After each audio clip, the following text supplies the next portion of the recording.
Vande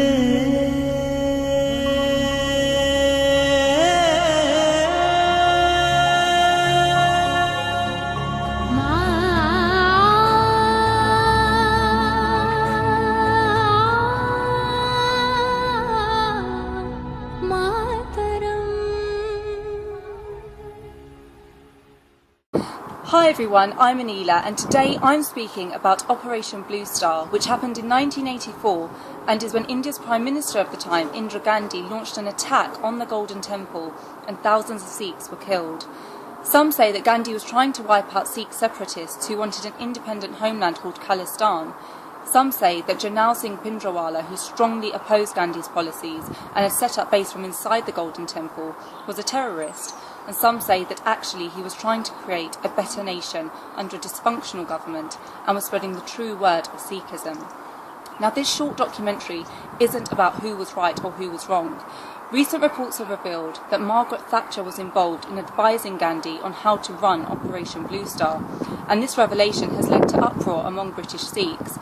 What I want to do is to shed light on the events of 84, to understand the significance of 84 to British Sikhs and the relevance of Thatcher's involvement in Operation Blue Star. So Ravi, can you shed some light on what happened in 84?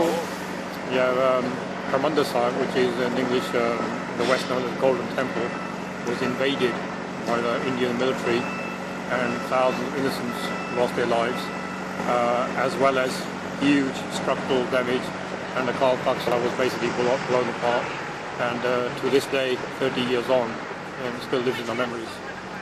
And why do you think 84 had such a great impact on Sikhs in India? Well, like Joyce Pettigrew said in Sikhs of Punjab, she's written that the attack was basically to attack one's culture, to undermine, to basically make us feel worthless, teach us a lesson that the Indian government's in charge and they can do what they want. And the impact continues to this day, where the Sikhs have not felt safe, and after 84 there were several other military operations aimed at the young Sikh men in Punjab, and between 1984 to 1994 further tens of thousands of young Sikh men either simply disappeared or summarily executed by the paramilitary forces. Okay, so why do you think that the events of 84 are still significant for Sikhs in India and British Asian Sikhs today? Well, the British Sikhs are feeling, especially now in 2014 after the terrible revelations that the Thatcher government was involved in assisting and giving advice to the Indian forces, special forces. The SAS and the Indian special forces worked together to attack Harmandir Sahib, the Golden Temple, and it's come as a shock to many, and obviously it's now where we felt proud to be Sikhs, and what sacrifices Sikhs have made alongside the British in both world wars and in the 1857 Indian Mutiny has now come to haunt us, saying all these sacrifices, and they think so very little of us, the British government, not the people of the government. Okay, and reports did say that Thatcher's government had quite a small contribution in advising Gandhi's government. So do you really think in the grand scheme of things it was really relevant that the British government was involved? Of course, even if somebody looks on when a murder is taking place, you're guilty because you walked away. These guys actually openly said they sent advisors.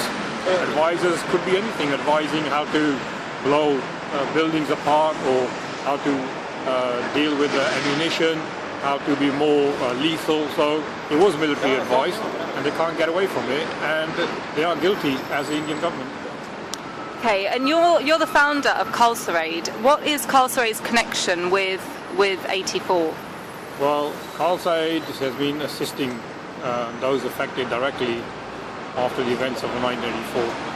Mostly assisting what's known as Shaheed Parvars, where a lot of young men or fathers, sons haven't returned home, and now the families are living in poverty. Most of them are quite elderly, whose only sons have disappeared or been killed, and haven't even seen their bodies. So Khalsa Aid at the moment, right this moment in 2014, sponsoring 200 such families every month with medical aid, welfare aid, helping with the marriages of the guys who've been killed, their daughters. We are heavily connected now. Before 2010 we had no connection, but since we entered Punjab, we're discovering more and more such families. The fallout, Khalsa is dealing with the fallout. We're standing at 10 Downing Street behind us, and I think the British government needs to know the fallout. 30 years on, there is still that huge fallout that we're picking up, Khalsa, in the villages of Punjab. So we're very heavily connected now.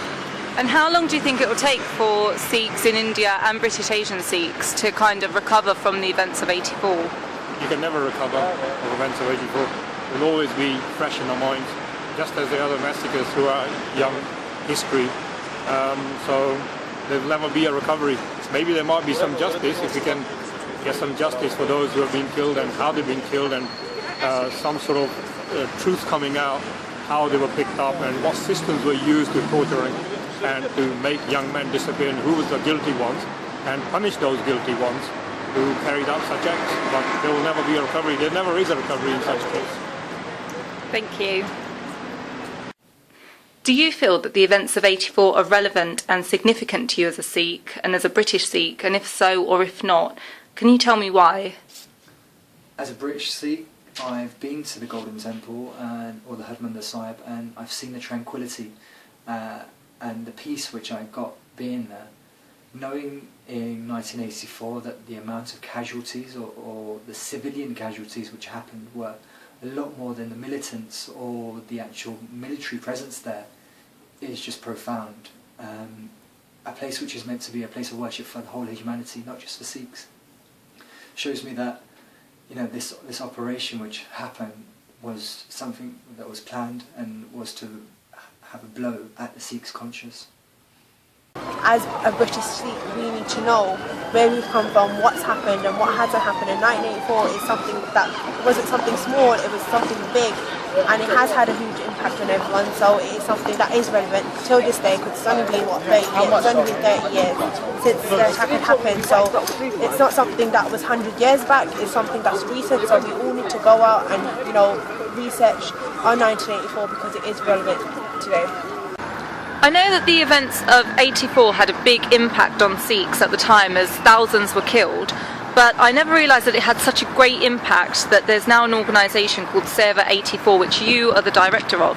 So what exactly does Seva 84 do? Seva 84 is formed to provide relief to victims of the November 1984 genocide. 1984 comes into two parts, June 1984 and November 1984. In November 1984 there was an organised genocide where Sikh homes were marked in red and burnt to the ground. There was mass rapes, plundering, looting and mass murder. Over 30,000 Sikhs were killed throughout India. From that time until now, many of these Sikhs have been living in really bad conditions, squalor conditions, no clean water, many of them are not educated, no education, healthcare, many of them are not receiving healthcare and actually die without receiving the medications that they need. So what we try to do is improve their standard of livings. We've successfully put many kids back into education, provided hundreds with healthcare and self-sustainability projects as well to help with employment and things. Okay, that's brilliant. And before I made this documentary and before researching for it, I had very limited exposure to the events of '84 and kind of what happened with the attack on the Golden Temple. So, it is quite astonishing that there's a complete charity for what happened that year. Do you have a lot of demand here in the UK as you're based here, or is all of your work in India? It's mainly the administration, the directing, the secretarial work, which is all done here, the fundraising, the marketing. The actual on-ground work, we've got another Seva 84 base in Delhi, where, with God's grace, we have many Sikh activists involved, and they actually deliver the aid. We've got several members of Seva 84 from the UK who constantly go to and from Delhi to help coordinate the projects and ensure everything's on track. Wow, and so how many people are working for you and on your team? In the UK, all of our volunteers work unpaid, including all directors and trustees. That's to maximise the use of donations which we get. we've got roughly around, say, 20 dedicated volunteers, but we have more that dedicate less time. So in terms of people that put in a lot of energy and a lot of time into it, we have around 20 around the UK. Okay. And recent reports have revealed that Margaret Thatcher had advised Gandhi on how to run Operation Blue Star. How important do you think this revelation is?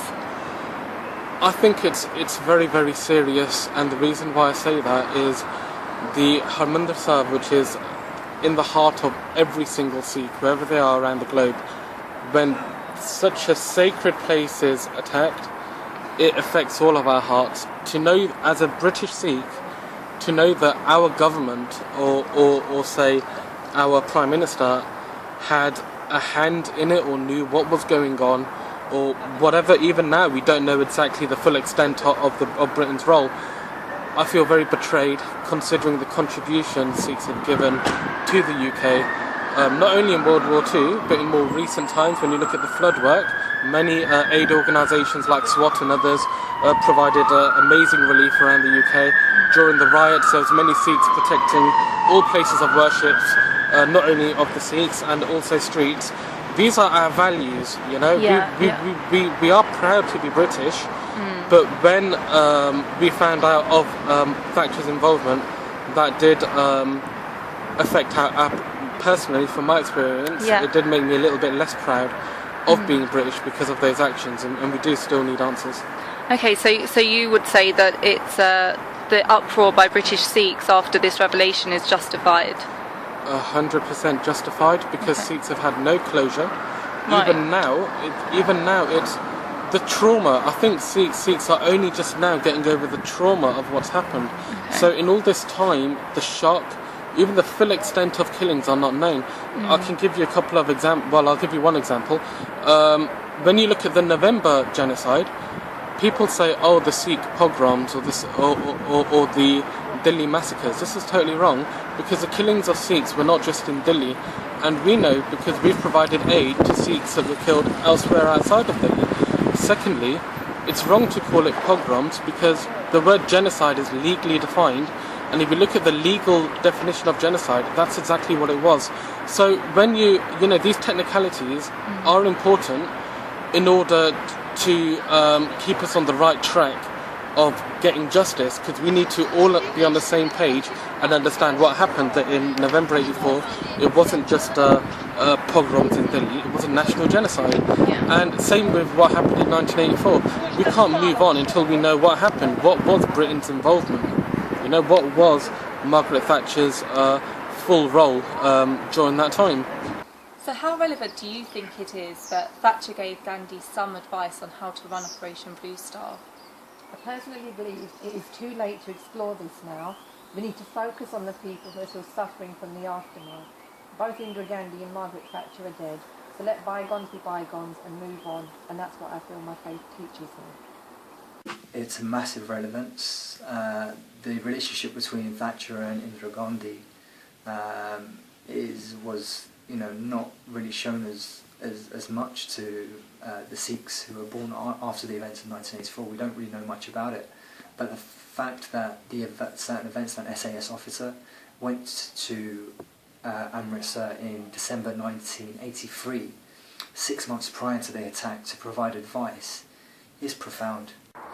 After those interviews and going out and speaking to British Sikhs, I can really understand the significance of the events of '84 to British Sikhs and why they feel that Thatcher's involvement is relevant. Of course, I couldn't speak to every British Sikh, so if you do have a comment on this topic, please leave it on my YouTube channel and I look forward to reading it. One thing that I learnt from this is that there are actually two major events in India in '84. One was the attack on the Golden Temple, and one was in November, where there was a mass killing of Sikhs after Indira Gandhi's assassination. While creating this short documentary, some of my family told me to stay clear of such a controversial topic, but actually one of the most important things I learnt from this is that there are victims and families of victims still suffering because of '84. If we stop speaking about '84, those who want political justice won't attain it, and those who are still suffering and need help won't be remembered. The Sikh community come across as just that, as a community, and although the events of '84 happened in India, Sikhs in Britain are doing what they can to help those who are still suffering, and that in itself, I think, provides some form of justice. Thank you for taking the time to watch my short documentary on Operation Blue Star, India 1984, and stay tuned for more short documentaries on topics and issues that affect us today. Goodbye. Vande